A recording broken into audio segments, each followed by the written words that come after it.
Bonjour à tous. Aujourd'hui, la nature révèle Dieu. Levez vos yeux en haut et regardez qui a créé ces choses, qui fait marcher en ordre leurs armées.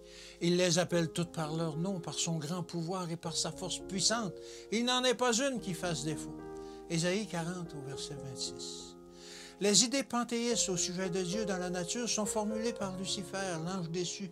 Le plus étrange, c'est que tant d'esprits les aient acceptés comme une belle vérité. Mais ce qu'ils croient être la lumière les conduira dans les ténèbres les plus denses.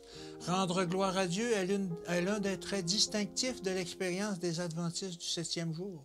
Lorsque nous rendons gloire aux hommes, lorsque nous avons en eux une confiance illimitée et proclamons l'expérience que nous leur supposons, nous ne savons pas ce que nous adorons. Que Dieu soit exalté, que les êtres humains frêles et égarés s'humilient devant lui. J'ai eu beaucoup à dire sur la gloire de Dieu, telle qu'on l'aperçoit dans ses ouvrages créés.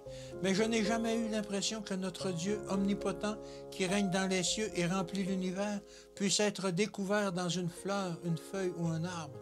Ce que j'ai dit des œuvres de Dieu dans la nature avait pour but, à partir de la nature, de conduire les pensées aux dieux de la nature et de montrer que toute la gloire doit être rendue à celui qui régnera dans les cieux.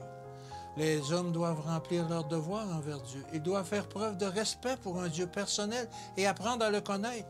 Ils doivent louer et glorifier le nom de celui qui a placé tant de belles choses sur cette terre corrompue par le péché, afin que de l'enfant à l'adulte, tous puissent constater que Dieu aime sa famille de la terre. Il nous a tant aimés qu'il nous a donné une preuve tangible de son amour en envoyant son Fils unique pour porter les péchés du monde, afin que quiconque croit en lui ne périsse point, mais qu'il ait la vie éternelle.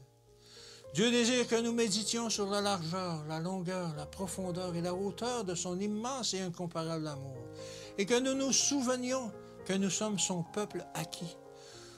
Vous ne vous appartenez point à vous-même, car vous avez été rachetés à un grand prix. Glorifions Dieu, donc Dieu dans votre corps et dans votre esprit, qui appartiennent à Dieu. 1 Corinthiens 6, versets 19 et 20.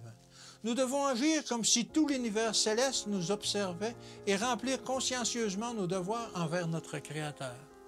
Satan déguisera la vérité et le monde s'y laissera prendre.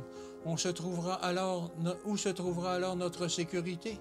Comment nous protéger contre les ruses habiles de Satan en lisant la parole de Dieu avec l'intense désir de connaître le Seigneur à la lumière de la révélation qu'il a donnée de lui-même? Que Dieu vous bénisse et qu'il vous garde, et à demain.